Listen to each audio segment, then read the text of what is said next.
Well, in this video, guys, we will be looking at inverse function. Well, it's a continuity as we are looking for, as we are working with inverse functions, grade 12, right? If you are new to this channel, what are you waiting for?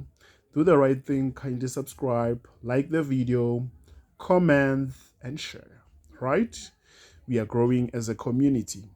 So, well, guys, in this video, I will be working with a linear function. We will be finding the inverse of a linear function, as well as its sketch, as well as looking at the domain and range. Remember, whatever that I'm teaching here, it's essential for, it's beneficial because it will help you to answer exam questions, right? So, let's start with the inverse of a linear function. We will find out what is an inverse of a linear function. Consider, remember, as I've told you yesterday, that uh, inverse, we are talking about reflection about the line y is equals to x. We usually we'll swap the variables here in this case. So there will be, in the space of x will be y, where there is x, replace it by y, where it is y, you replace it by x. So let's consider you are given this linear equation, which is y is equals to 3x minus 1. In an exam, they will give you as f of x is equals to 3x minus 1. Okay, right? So first thing first, the first question may be like this. Determine the inverse of this function. Probably they could just say determine the inverse of f to the power of negative 1. Yes, they will say determine the inverse of this function. For you to determine the inverse of this function, well, guys, it's very essential that we understand this. You swap, you'll swap your variables. You will swap your variables, or you swap your coordinate, or you interchange, right? So in space of y, where there is y, we will replace it by x, and where there is x, we will replace it by y. Then from this, we are going to make y the subject of the formula. For us to make y the subject of the formula, we will transpose negative 1 to the left hand side. Remember, if it's negative, when it goes to the left hand side, it will change the sign. So we are going to have x plus 1, which is equals to 3y.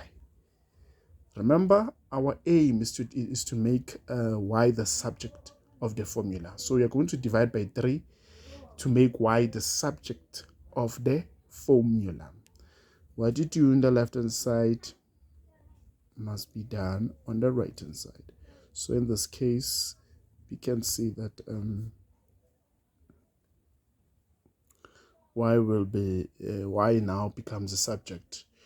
So what I want you to note is that this 3 can be divisible to a whole expression here. So if there's an invisible one here, if you say 1 divided by 3, it's the same as 1 all over 3 x in this case, then 1 divided by 3 again. So we're going to have 1 divided by 3. So in this case, this is the inverse. Has it changed? No, it is still a straight line.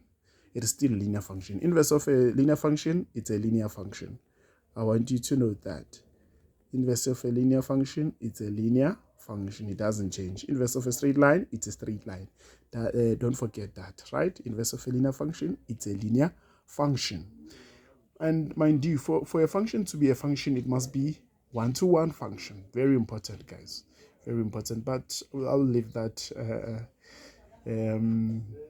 for another video where we'll talk about the horizontal line test and the vertical line test. But specifically in this video, I wanted us to dwell on a linear function. I hope you saw how to find an inverse. But remember, they wanted us to leave it in this manner or in this form. Therefore, then we'll say therefore f of f to the power of negative 1 x is equals to 1 all over 3 x plus 1 all over 3. Then you will have scored your marks, right? So secondly, the question may want us to sketch the graph of f. Probably they will want us to sketch. Let's say they want us to sketch the graph of f, the graph of the inverse, and also don't forget to and also put this line y is equals to x, right? The line of symmetry line. So what I'm going to do, guys, remember in this case, when you are given such, let's start with the original graph, right? To start with the original graph, and we draw the Cartesian plane.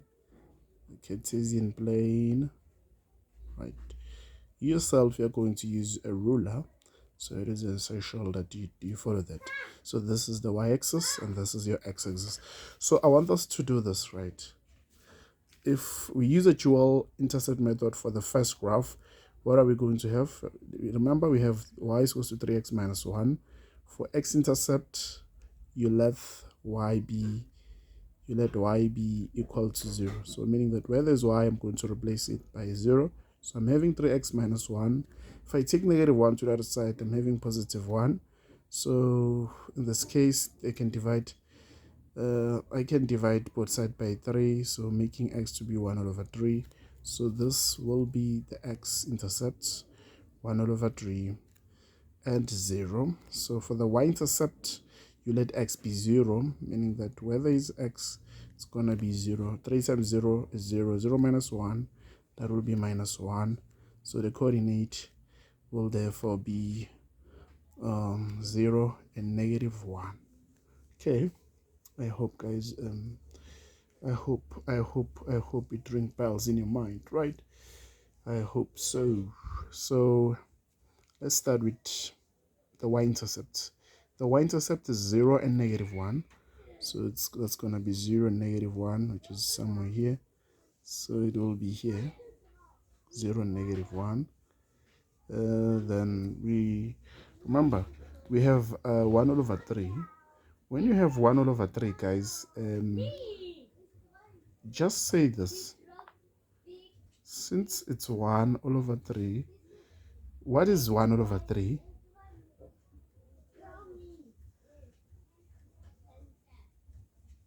That will be 0.3333. So it will be somewhere here. Remember, this is 0.0333. We'll put it here. Right. So another method is to use a table method, right? So if you use a table method, let's say let's consider this mini table of the graph of f. Let's say this is x, this is your y. So let's say you have negative 2 and negative 1, as well as you have also 0, as well as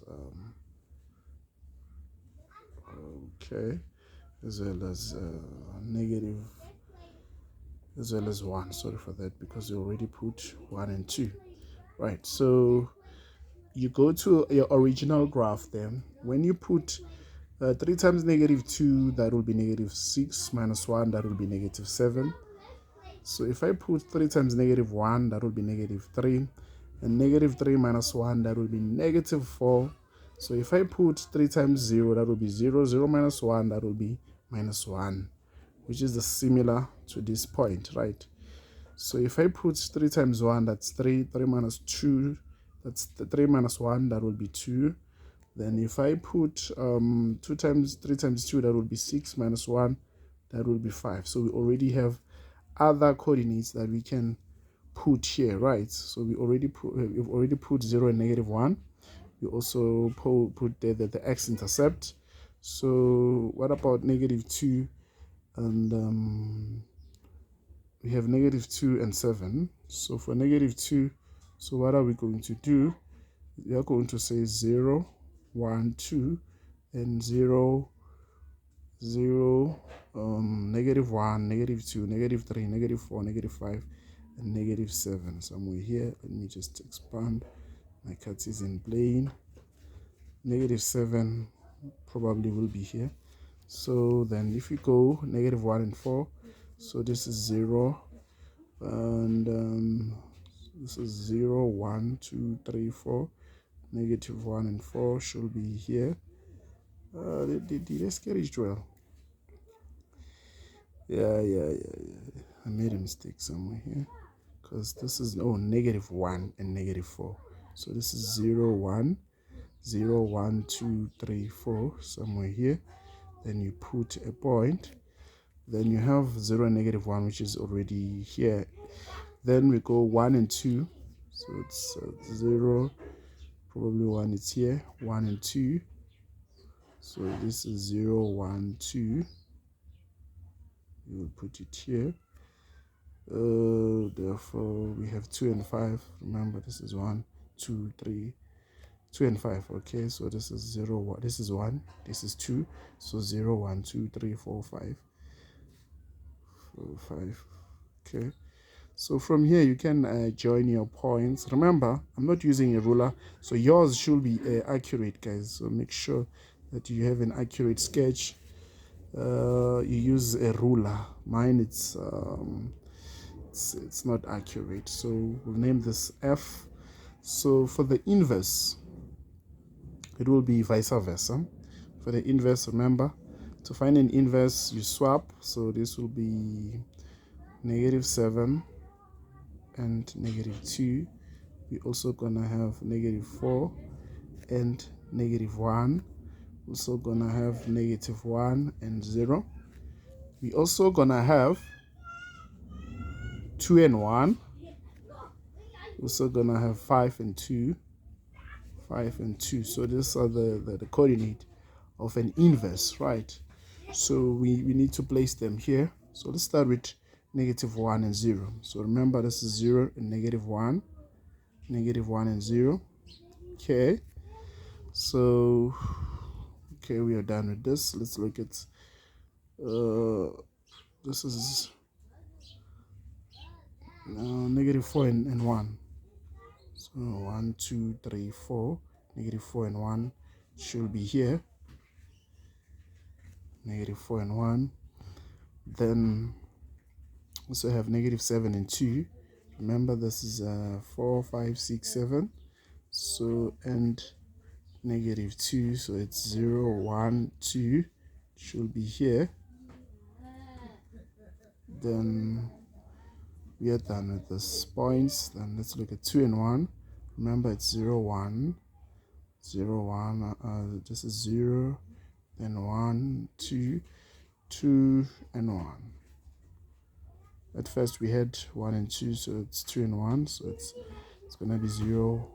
And also have another point here, which is 2 and 1. We also have 5 and 2. Remember, this is 2, 3, 4, 5. So it's 5 and 2. 0, 1, 2. Have another point here. So from there, I'll join this points, right? Join this point. Yeah, mine won't be accurate, guys. Sorry for inaccuracy, since I'm using a rough hand, but I'm just giving you an idea of how your shape will be. So this is f to the power of -1. This is your inverse, actually. So what about y is equals to x? How do we sketch that? Remember, in dotted lines. So this will be in dotted lines. Okay, they must not touch the graph. They must pass through the graph, but without touching it. You use the dotted lines.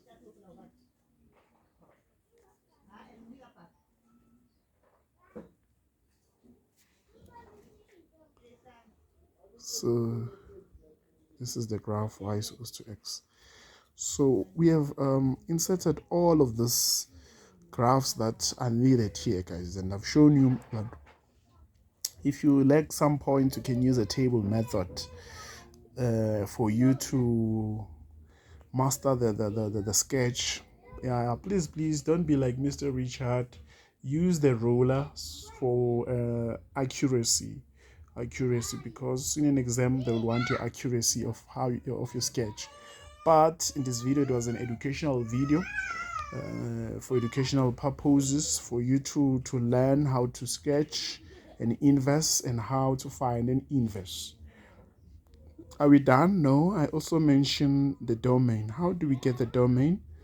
Okay, for the domain for the graph of f will be